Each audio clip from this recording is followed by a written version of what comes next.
This is epicstarly again, here with the third roulette battle against Furretizpro, my good friend Sean. And so in this battle, I lead out with Tauros, and he leads with Rhyperior. Tauros is faster and EQs the Rhyperior, but the Rhyperior has Solid Rock. And still, even with the Solid Rock, doesn't survive, but I got a crit, which was nice. And Tauros is pretty awesome in this game with all this stuff. So he switches into Claydol. I'm banded, which is kind of a bummer, so I can't EQ it. So I have to switch out here to Slowbro, and on the switch out, he sets up a Reflect. And then on my turn, he switches into Tyranitar while I set up Light Screen. So he gets the Sandstorm up. I get hit by the Sandstorm, but Lefties recovers that. Tyranitar here uses Crunch, which is just going to do massive damage to Slowbro, but doesn't kill it, and he thought it was because his Tyranitar is banded. And I just decide to surf the Tyranitar, which in Sandstorm, you know, Tyranitar is just amazing. All around, Tyranitar is amazing. So, in the Sandstorm, it doesn't kill it. Get hit by Sandstorm again, Lefties recovers it. And I switch out here to Skarmory, knowing that he's banded and he has to Crunch, and Skarmory takes the Crunch very nicely. Now that's a different Skarmory from what most people use, being that I made it as kind of a sweeper. I don't think it's actually that good though, but... So I use Agility, which was useless here since he switched out to Fortress, which is probably slower than Skarmory anyway. And I'm not hit by Sandstorm though, which is nice, and I keep getting leftovers. So now I use Swords Dance as well, so I'm getting all these nice setups. His Fortress here, Stealth Rocks. And his Fortress is one of his favorite probably his favorite setup Pokemon. He uses it a lot. So off of only one Swords Dance, I Brave Bird, which I probably should have set up more. Because, yeah, I definitely should have set up more. I don't know why I didn't.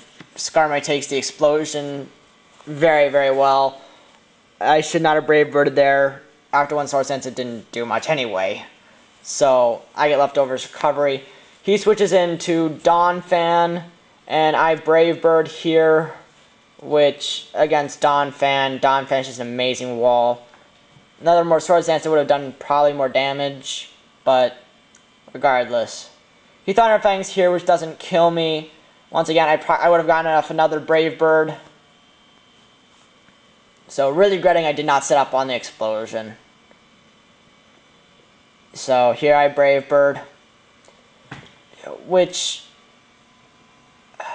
Oh, the Reflect wears off. That's why I did that much damage. Yeah. So I would have killed his Donphan if I had set up one more time. That really just pisses me off right there. Regardless, though, I switch out to Alakazam. Takes the Stealth Rocks damage. Alakazam is just beast in this battle.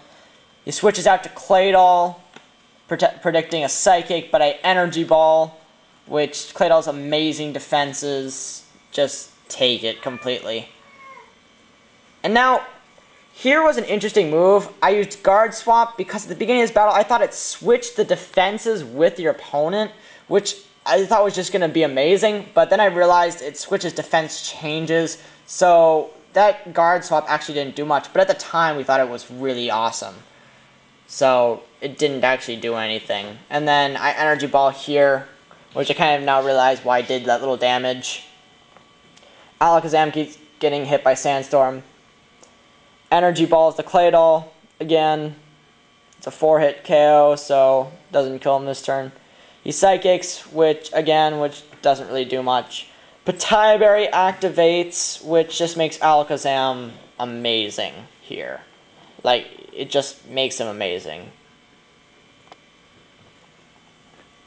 And so he predicts an Energy Ball again, switches out to Torkoal. Energy Ball to Torkoal. That was a nice prediction on his part. Sandstorm is going to slowly kill me, which is annoying in this battle. So I guess he predicted, I think he predicted a Psychic, but I just decided to Energy Ball, predicting that he would predict my Psychic. And I had a nice prediction there, and this Claydol goes down. Sandstorm is going to kill me next turn, so he's got to do some damage. He sends a Donphan, which I was like, death fodder, I guess. But then he Ice Shards, and I was like, I definitely should have expected that. Coming from a Donphan, I know that they can learn it, but I did not see that coming at the time. I thought I'd get a free kill off, but the Ice Shard just, okay, I mean, yeah. Did not expect that at the moment. So I sent out Tauros, and he switches out into Torkoal, but I Q here, and Torkoal is going to go down. Because even with Torkoal's massive defenses, wow, oh, that was a crit. So yeah, Tauros here is just a crit machine off these Earthquakes. And so now I'm stuck on Earthquake, but he does not have his Claydol to switch into anymore. He futilely goes to Donphan and Ice Shards, which doesn't do, barely does anything to Tauros. Tauros EQs, Donphan goes down. My light screen wore off, which I was kind of surprised about because that just kind of lasted a lot of turns. I'm surprised how many turns that lasted. So he switches out to Tyranitar, his last Pokemon, and IQ, killing the Tyranitar. It's a nice game. That was the third of the Roulette Battle Series, and we'll be battling soon. I'll get more videos posted up soon, and look for more videos from epicstarly.